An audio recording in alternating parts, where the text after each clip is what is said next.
My whole point of this episode is, and guys, we'll get to this point, but remember, fish, and then about 10 o'clock, fish and a rice cake. 12 o'clock, fish, and then 3 p.m., fish and a rice cake before the gym. Wouldn't you say that's pretty much what we're going to get to at the end of this, Roman? Pretty much, yeah. It's funny. I showed that video to Laura, and she thought it was funny. So she'll do that to me sometimes. I'll be like, especially when I have like too many things on my mind. If I start some sort of like commentary to her, I'll just be like, yeah, I think we're doing fish. And she'll be like, and the rice cake. So, if you guys haven't seen the video already, I know we're just starting this out, but type in fish and a rice cake or fish and rice cakes. It's pretty hilarious. It's like an interview of this like bodybuilder from the UK that he pretty much like told on like I think it was like a pretty big news platform. Like it was like broadcast on a news platform, but pretty much he just said to like the person like yeah, I just eat fish and a rice cake pretty much like every meal. So maybe Roman can go over that portion too at how that could be good or bad, I guess. But man, holy cow, Roman, that beard. I know, isn't that crazy? Have you been using the olive oil like we've talked about the last episode? Oh man, the Amish. Or do you do the forehead oil to the face? I actually do the armpit oil. I don't know if you've seen that. That's skip. Like, wait, hold on. What? There's no armpit oils. Maybe sweat. Armpit oils, baby. No, that's like an old-fashioned SNL skit where the person would like stick their hands in their armpits and they go like just smell their fingers. It's disgusting. Yes, because on the next episode of the Gainz podcast, how to wear deodorant at the gym. Real quick side rant. Speaking of which, I'm glad you brought that up. So most of the time, so when I'm by myself doing like deadlifts, squats, like bench, most of the time no one's around me in the general area. Now when I'm doing like dumbbells or a machine, like that's where I'll have my mask like fully on. Because like when I'm deadlifting, like I put it under my nose because like I just want to breathe better, and for sometimes in other masks I can't breathe as well. So Yeah. when I'm squatting and like deadlifting, most of the time I'll like put it below my nose.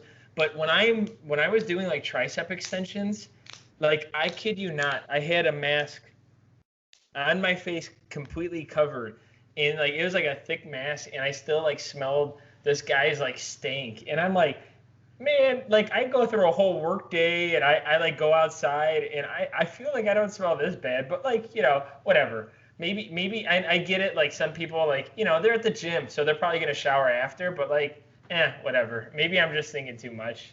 No, when Laura and I do Taco Tuesday or Tostada Tuesday, which we usually do Tostada Tuesday because that's like a favorite of ours. The next day, the masks and the next few like preceding days, the masks will smell. If we have them because I'm not gonna lie, we reuse the same mask. Like, should you do that? No. People if you can try to change up the mask you're using as often as possible. I'm not an expert, so I'm not gonna comment any more than this on that.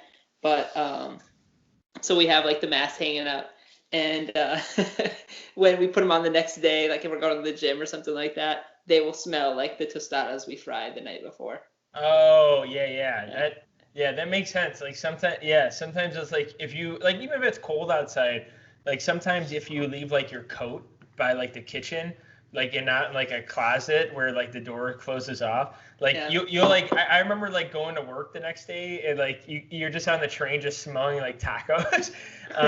That's funny that you say that. I think I can one up you on the grossness. So I did deadlifts because usually on Tuesdays I'm deadlifting no matter what, unless it's some weird week where I'm doing something else. But whatchamacallit, I did deadlifts that Tuesday, and that Wednesday, there's a Walgreens right across the street. So I went to go to Walgreens, and of course, I forgot that mask I used the night before, like I deadlifted on, and I get pretty damn sweaty on deadlifts. Like sweaty to the point where like everything else, like squats and deadlifts, are probably my sweatiest movements.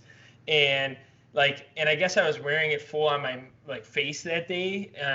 And I go in the Walgreens and I put it on. I kid you not, it was still like wet, and I just had to run in for a few things. I'm like, gosh, this is so gross. But like, next time maybe throw it in like the laundry bin, like right after the gym, so you don't do that on accident. Yeah. Because I don't know about you, but like I have like some that are like cotton and some that have like a jersey material, like polyester, I'm assuming. Oh, okay. And yeah, and so like I think it was the polyester one. It just like held the sweat from like overnight, and I'm like, I'm sitting there, I'm like, this, like my face is like just like holding old sweat on it, and it's probably not good for hygiene. Yeah, probably my favorite story, or my favorite like frustrated mask situation that I've had during the COVID pandemic is I forget what we needed, but we needed something. Laura and I needed something at Walmart. So I'm like, oh, no problem. Like she was busy, she was stressed doing work. I think it was on a weekend day out, or maybe it was like after work, but she was working from home. I was like, oh, no problem. I'll just run to Walmart real quick. I'll pick up whatever we need. So I get to Walmart. I get out of the car. I'm walking in. I see people wearing masks, and I'm like, fudge. I forgot my mask. So I'm like, I'm not going to drive back. It's like a 30-minute drive there. So I was like, that's like another hour added on, like minimum. Yeah. And like, burning daylight kind of situation. Yeah. So I'm rummaging through the back of my car. I'm like, what can I use? What can I use?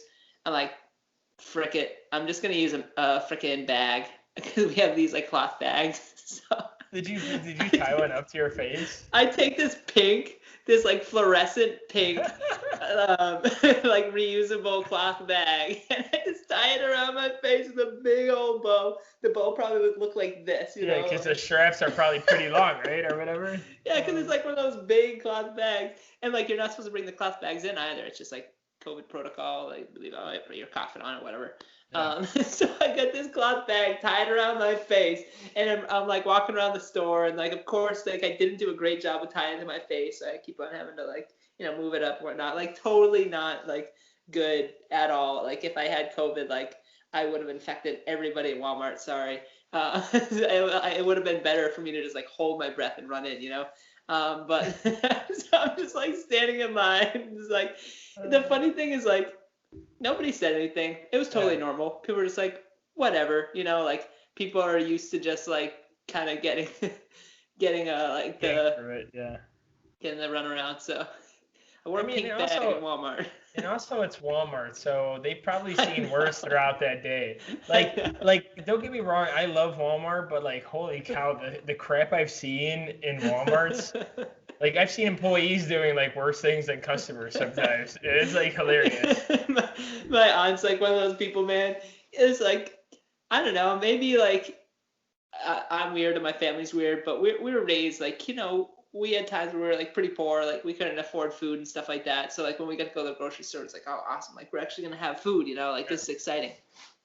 And I just like, recall like either my mother told me this or my grandfather hit us because we like tried to open something one time.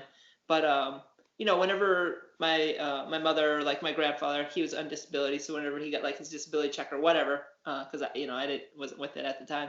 I was like 5 years old.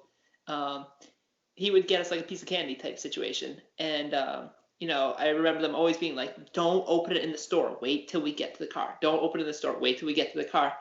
I'm walking in the grocery store with my aunt one time, and she's like, "Oh, I'm kind of hungry. I'm gonna get some chips." I'm like, "Oh yeah, that's a good idea. Get some chips and all that stuff." She opens up the bag and just starts eating them, and I'm just mortified. I'm like, Aunt Holly, what are you doing? She's like, "Oh, just we gotta go check this out now," and she's just like eating it like it's like no one's business. Obviously, this is like way before COVID. This is probably 10 years ago, and we get to the line. She has finished the bag. She does the Jim Carrey, like, the crumb trick. She just hands the empty bag to the cashier, and she goes, "Here you go." Just like scan the barcode on the empty bag, and they throw it away. You know what? I don't think I've ever been that hungry at a store. She just crushed the whole bag, and it wasn't like one of these small it was like a full 16-ounce bag, like family size bag of Doritos. She crushed the whole bag in the grocery store. That's dedication. That's dedication. Before you're done, maybe she had the goal in mind, I'm gonna finish these damn bag of chips before I get to that checkout line. I want to get it done. Oh man, I remember that. She's a funny lady. Shout out to my Aunt Holly in Jacksonville, Florida. She works for Amazon. She works really, really hard. She works 60 hours a week. What's up, Aunt Holly? How are you doing? Getting them packages in. She is. Yep, she's delivering. Actually, I think she works in the warehouse, so she helps to make sure that people get their stuff at a timely manner. So overall, like I said, getting them packages in. Getting them packages delivered, baby. So Roman, episode 67. What the heck are we talking about? We're talking about all this goofy stuff. What are we talking about today? It is food related. So it'll probably go off on a couple different tangents. But we're talking about varying your protein sources, your meats if you're a meat eater, and then for vegetarians in particular, I think it's really important actually to vary your protein sources, especially if so. I actually might look at different protein sources different than other people. For example, if you and I were to have a conversation, just a listener, not Antoine and I, but maybe Antoine and I, about eggs, for example, I actually believe that most eggs are a fat source and not a protein source. They have both, but I would consider them the main macronutrient, or the most calorically dense portion of an egg, for example, is typically the yolk. Usually it'll have slightly higher fat content. I think the trade-off for a chicken egg is actually from a medium egg to a large egg. I think a medium egg only has 4 grams of fat, where it has 6 grams of protein. Well, actually, no. I take that back, because 6 grams of protein is only 24 calories versus 36 calories coming from fat. So that is still actually a majority of a fat source. So I look at it as the prime component, but obviously if you take egg whites, a majority of that, if not all of that, is going to be protein, unless you get some of the yolk in there. Yolks actually do have a little bit of protein in there, but the majority of the macronutrient composition is going to be fats. So yeah, we're gonna be talking to you about varying your protein sources in order to just for health reasons. You could say for gains, so that you can increase your hypertrophy. But the areas that I focused on in the notes that I took down are mainly geared towards optimal health, or essentially avoiding disease states, which as a former personal trainer, I'm gonna get that certification back. I am qualified to talk about what nutrient contents can avoid disease states. That's pretty much as far as my nutrition and general information about nutrition information. I'm going over the nutrition section in the personal training book again, so trying to sharpen that up. Yeah, no, this is awesome, and maybe we should get Sam back on too to talk more about food sometimes. But yeah, Roman and I had this conversation. We had this conversation multiple times when we're back in the office. Every week we'd be hey, what kind of meats do you have this week and whatnot. Roman could talk probably more about the vegetarian side and whatnot. I was trying to come at as a meat eater side with the proteins and whatnot, but yeah, there's definitely a high number of protein foods on a vegan or vegetarian diet. So don't get me wrong, or don't hopefully paint the picture that I'm just telling on the meat eater side. But Roman, I'm glad that you put that in there, because I do get a fair share of my proteins from beans, nuts. I don't know. I guess I'd say most of the nuts though are more of you were talking about the egg, fat sources. But overall, what else I wanted to say is I just said to you guys about Roman and I about what different meat sources that are in your diets, and also for the fun of it, Roman and I would kind of be hey, corned beef brisket was on sale last week, so I'm gonna eat that. But overall message, like Roman was saying, we're talking about like, how to, build your muscles, recover your muscles, and also use your meats within like diets.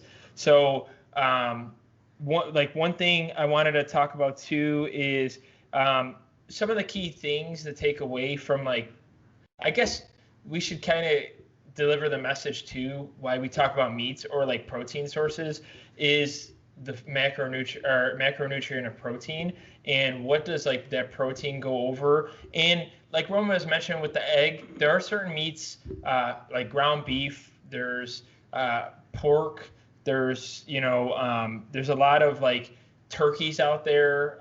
There's a lot of probably fish that are almost going to have more of a fat content than higher protein content.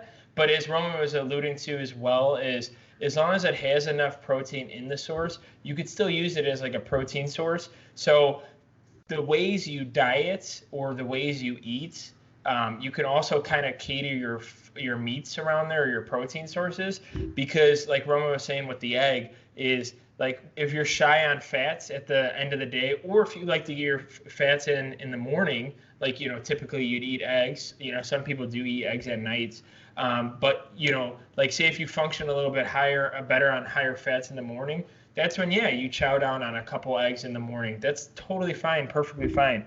But I got this information. I believe it was nutrition.org.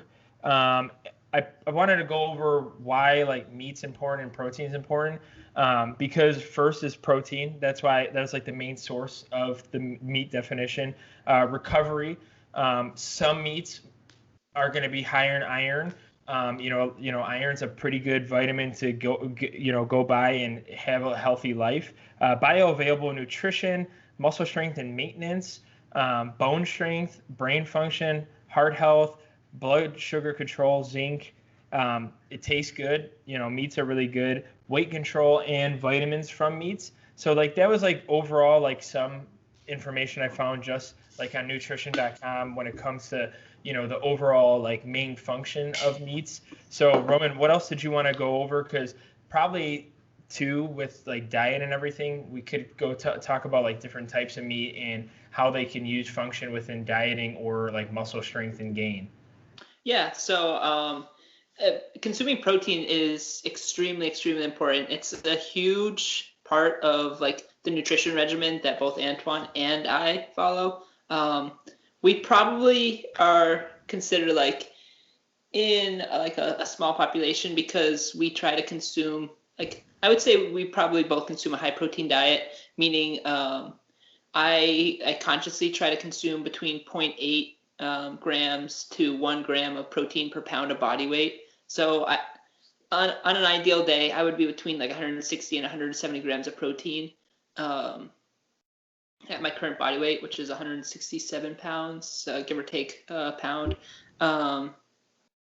So do I hit that every day? No. I mean, sometimes I'm on that 0.8 side, and I'm totally fine with that, as long as I am hitting I'm using more like intuitive eating regimen at the moment, as opposed to like really tracking heavy. I did a lot of tracking in 2020, and I'm just utilizing more intuitive eating habits just because I wanted to. So I am. And the body weight is going up considerable. The strength is coming back and is going up in some lifts. So in regards to the metrics that I'm trying to hit with my current gaining or massing phase, I am proud of the progress that I'm making. But protein, so protein is really important. I would say that that range, 0.8 to 1 gram per pound of body weight, is appropriate if you resistance exercise train at least 2 or 3 times per week. If you just do it every once in a while, once a week type situation, might not be as important for you. Some people may essentially say otherwise, but it's not bad for you. There was some concern, I think, back in the 70s or the 80s that high protein diets could lead to renal failure. From what I understand, it's kind of unfounded, even in the research. I've even seen some more recent research that shows that moderate to high protein diets with individuals that are suffering from like renal failure have seen actually some like neutral to like positive benefits from the diet. I am a former personal trainer. I'm not a registered dietitian. I'm not a doctor, so I can't recommend that to you. If that was a condition or a disease state that you find yourself in, you can always bring it up to your doctor or your registered dietitian. I wouldn't just jump on that kind of a regimen because there's still good mechanistic data or information which suggests that some of the byproducts that essentially the catabolism or the breaking down of protein, so some like the amino acids and then ammonia as one of the byproducts, it could potentially be harmful to your kidneys. It seems highly unlikely from what we're seeing in like reality. Once again, I am not a registered dietitian. I am not a doctor. So don't make that decision on your own. Make sure you're consulting a professional about that.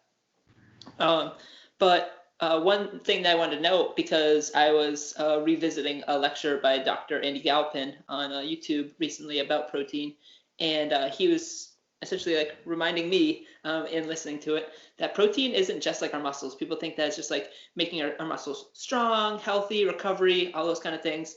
But protein makes up like a good portion of our organs, our connective tissue, and also like if you think about many of our cells are comprised like mostly of like protein, like hemoglobin, for example, or red blood cells, for example, are a form of a protein. They're like formed based off of proteins. So yeah, protein is like the building block for life essentially, which is like really, really neat.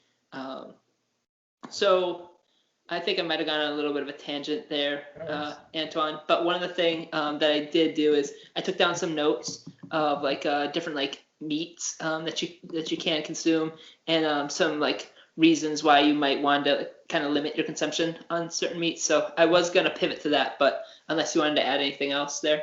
Yeah, I mean, so yeah, and like Roman was saying, like even I got another. I feel like I'm doing I feel like I'm doing research just like you, like every time and I got all these like sources now. Yeah, but like even like heart.org, they say, like with the topic of meat being at hand, as long as you limit and choose the healthier options to your diets and whatnot, like which Roman's gonna go over, like before I want to set them up before you like choose one meat, and if you overeat it, there could be some not issues but some concerns you might want to be aware of first off, but just make sure you change it up, like throw lean meats, throw fatty meats in there. You're going to get a different amino profile when it comes to the different animal, as well as before you go in there too, I just want to throw in there before I forget and don't mention it, cooking meats. Obviously, like this is not a cooking channel, and I'm not going to tell you how to cook, but typically on like if you're more working out or like health conscious, like pretty much while you're listening into this, you want to kind of distribute your nutrients in a better sense, especially when you're cooking. I see a lot of people like if you're cooking like ground beef or like pork, and you're throwing a lot more butter or like oil when you're cooking with those meats, if you're typically looking at like a fattier product, maybe stay away from there, because when you end up cooking, maybe just do like a non-stick spray and maybe just not use those additives when it comes to cooking meats, because you could kind of ruin like a healthier option or like a better option, because the way people like cook food can ruin a lot of things. So I'm not saying that butter and oils are bad. I'm going to say that right now before people think. I'm just saying like, hey, maybe if you're on a diet, maybe you shouldn't, like, hey, like let's say you're eating a steak. Good, you could still diet and eat a steak, but maybe you don't need to throw a whole stick of butter on the pan and like, stir it around and then put that butter juice on top of the steak. Maybe that's not a good option. Maybe you just get a cast iron pan or a grill, throw it on there, flip it once, flip it twice, and then just enjoy it that way. Because when you get into adding more things and whatnot, you're kind of ruining the nutrition panel.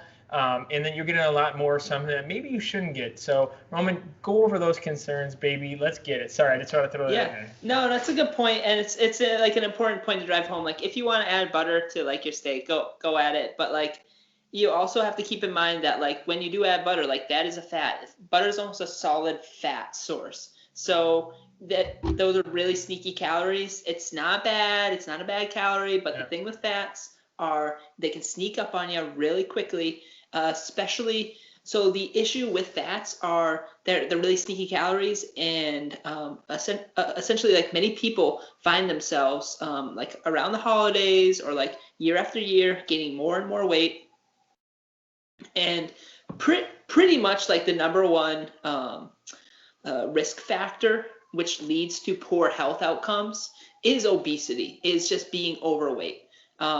There's a lot of like conversation in the media, this and that, like, you know, big is beautiful. Like, yes, okay, that is fine. But then the overweight state, being in an obese state in particular, or overweight, does increase risk factors for cardiovascular disease, for type 2 diabetes. The list goes on and on and on and on. Various cancers are increased with being overweight. So is being overweight bad? Yes. Unequivocally, yes. If you see somebody on the street and they appear to be overweight, should you like fat shame them? No, absolutely not. Like that is totally wrong. It is up to that individual to take their health into their own hands.